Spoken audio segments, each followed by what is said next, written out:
Hello everyone. First of all, a very happy good morning to all of you. Myself is Jitendra Kumar और आप लोग देख रहे हैं मेरा प्यारा सा चैनल फिजिक्स निवास।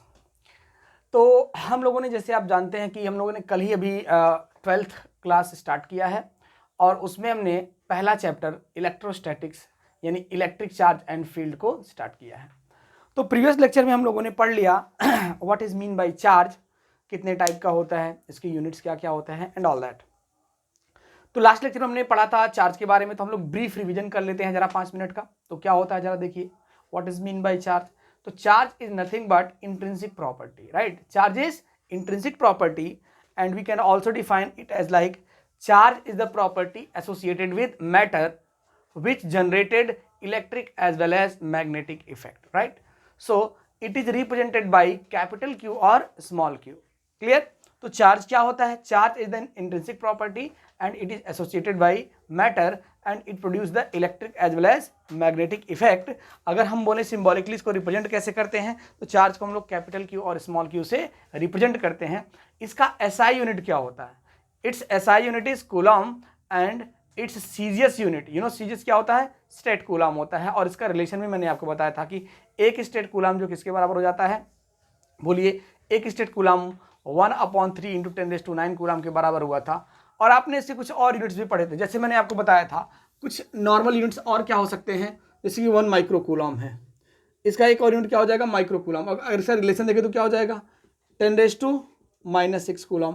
अगर नैनो कूलम देखें तो क्या हो जाएगा? 1 नैनो कूलम की वैल्यू कितनी होती है? 10⁻⁻9 कूलम। अगर हम पिको कूलम की वैल्यू देखें तो क्या हो जाएगा? बोलिए 10⁻12 कूलम। एक और हो सकता है मिली कूलम, क्या बोल सकते हैं? मिली कूलम। तो क्या हो जाएगा?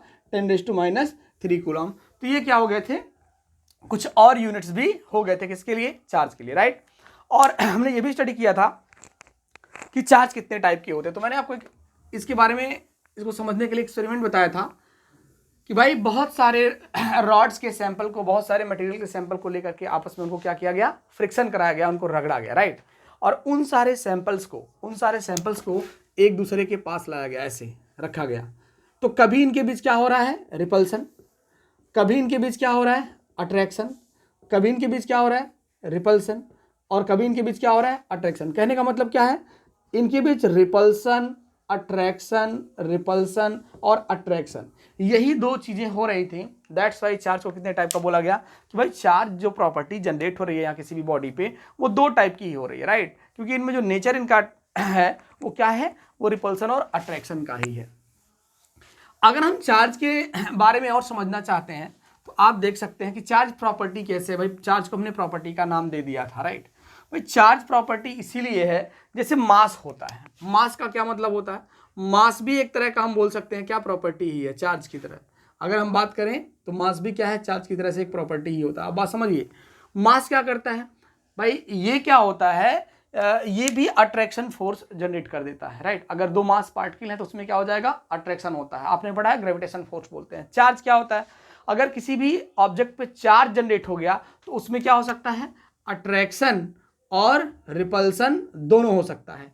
अगर भाई लाइक चार्जेज हैं, यानी प्लस प्लस चार्ज है तो क्या करेंगे? रिपेल करेंगे। माइनस माइनस है तो क्या करेंगे? रिपेल करेंगे। लेकिन अगर प्लस माइनस या माइनस प्लस है तो क्या करेंगे? अट्रैक्ट करेंगे। बात समझ में आया कि नहीं आया?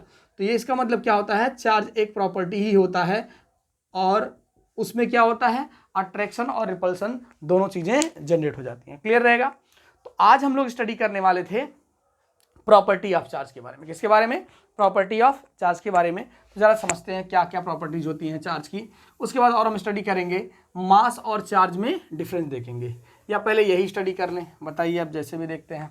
तो पहले हम लोग यही समझते हैं कि मास और चार्ज के में क्या डिफरेंस होता है, फिर आगे बढ़ते हैं, फिर प्रॉपर्टी ऑफ चार्ज की हम बात करते हैं, राइट। तो what is the difference between mass and charge? तो अगर हम बात समझें तो एक साइड में आप मास लिख लीजिए और दूसरे साइड में आप क्या लिख सकते हैं? Charge. So let us try to understand what is the difference between the mass and charge. तो मास क्या होता है? पहला तो हम लोग पॉइंट क्या स्टडी करेंगे? डेफिनेशन। पहली पॉइंट क्या स्टडी करेंगे? डेफिनेशन, दोनों का डेफिनेशन। बताइए, अगर हम लोग मास को डिफाइन करें तो मास कैसे डिफाइन होता है? कोई बताए हमको? The total amount of matter, ठीक है ना, the total amount of matter is said to be mass. Charge क्या होता है? Charge is the property associated with matter, right. Which produces electric as well as magnetic effect. तो इसको हम लोग क्या बोलते हैं, चार्ज बोलते हैं।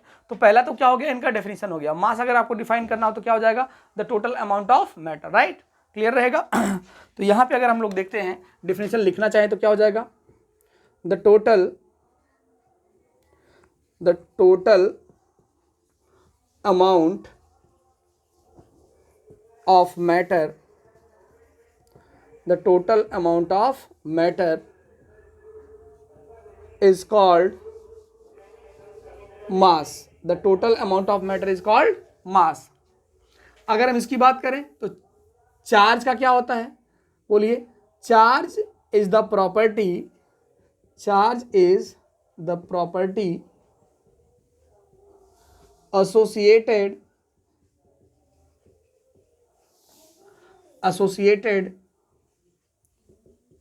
with matter by virtue of which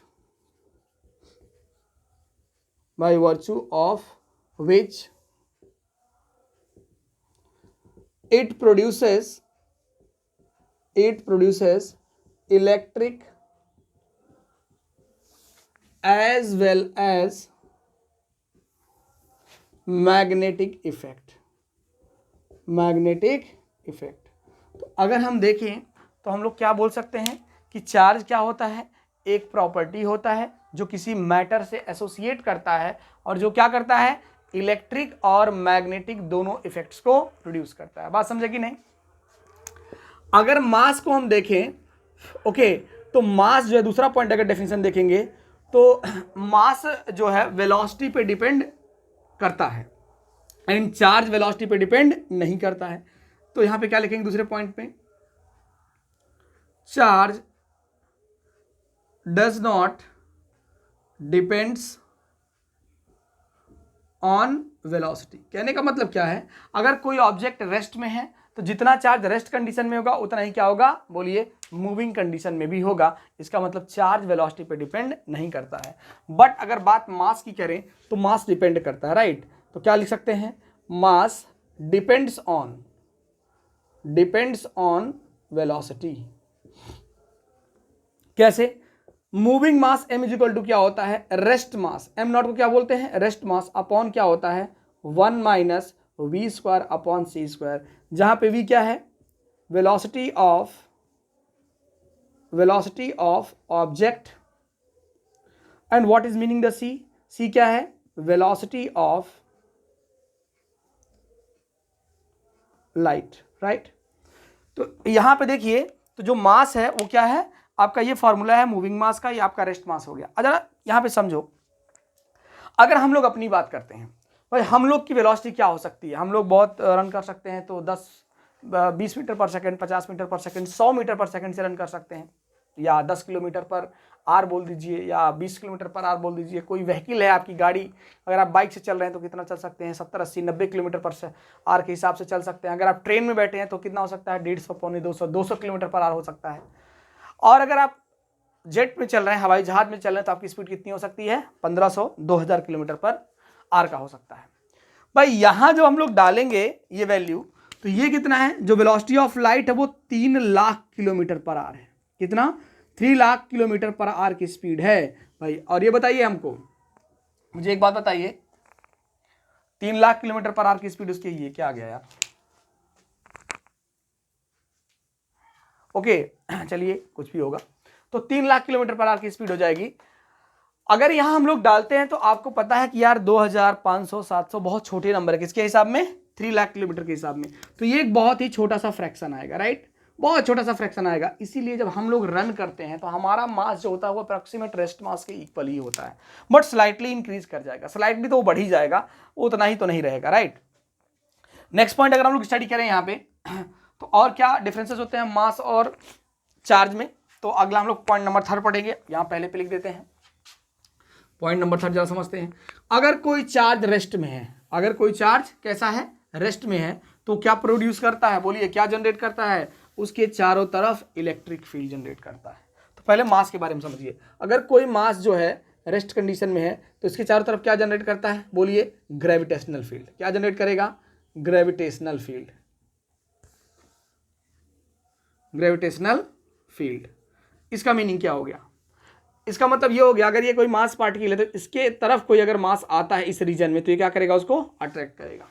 लेकिन अगर कोई चार्ज रेस्ट कंडीशन में है तो इसके चारों तरफ क्या हो जाएगा? बोलिए, इसके चारों तरफ क्या जनरेट होगा?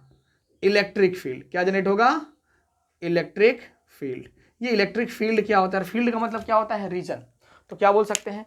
The region around any rest charge in which another charge experience some attraction or repulsion forces, then that is called the, बोलिए, इलेक्ट्रिक फील्ड। अगर यही चार्ज मूव करने लगे तो इसके चारों तरफ क्या हो जाएगा? इलेक्ट्रिक फील्ड तो जनरेट ही होगा लेकिन मैग्नेटिक फील्ड भी, यानी electric as well as magnetic field is created. इसका सेंस क्या है? आपको समझ में आ गया? अगर कोई चार्ज रेस्ट में है तो क्या हो जाएगा? इसके चारों तरफ इलेक्ट्रिक फील्ड जनरेट होगा। अगर मूव कर रहा है तो क्या हो जाएगा? इलेक्ट्रिक और मैग्नेटिक दोनों, अगर एक कांस्टेंट वेलोसिटी से मूव कर रहा है। लेकिन मास के केस में क्या था? मास के चारों तरफ कौन सा फील्ड जनरेट होता है? Only gravitational field. अच्छा, अगर कोई चार्ज, अब ये कांस्टेंट वेलोसिटी से मूव नहीं कर रहा है, अब ये क्या कर रहा है? एक्सीलरेशन से जा रहा है, राइट? अगर ये एक्सीलरेट कर रहा है तो इसका मतलब क्या हो जाएगा? बोलिए भाई, इसके चारों तरफ इलेक्ट्रिक भी जनरेट होगा, मैग्नेटिक फील्ड भी जनरेट होगा और ये कुछ एनर्जी भी रेडिएट कर सकता है। बात समझे कि नहीं? तो ये क्या हो जाता है? आपका टोटल कॉन्सेप्ट हो जाता है, या डिफरेंस आप बोल सकते हो किसके बीच में? मास और चार्ज के लिए, राइट? तो आगे हम लोग जो चीजें पढ़ने वाले हैं वो क्या पढ़ेंगे? प्रॉपर्टी ऑफ चार्ज, और फिर हम पढ़ेंगे और भी चार्ज के बारे में जो कॉन्सेप्ट्स हैं। तो आज के लिए इतना ही हम लोग पढ़ेंगे, बाकी कल के लेक्चर में पढ़ेंगे, राइट? तो थैंक यू एवरीवन, आप लोग ध्यान से देखिए और आपका कोई भी क्वेश्चन हो तो आप लोग क्वेश्चन पूछ सकते हैं। Thank you.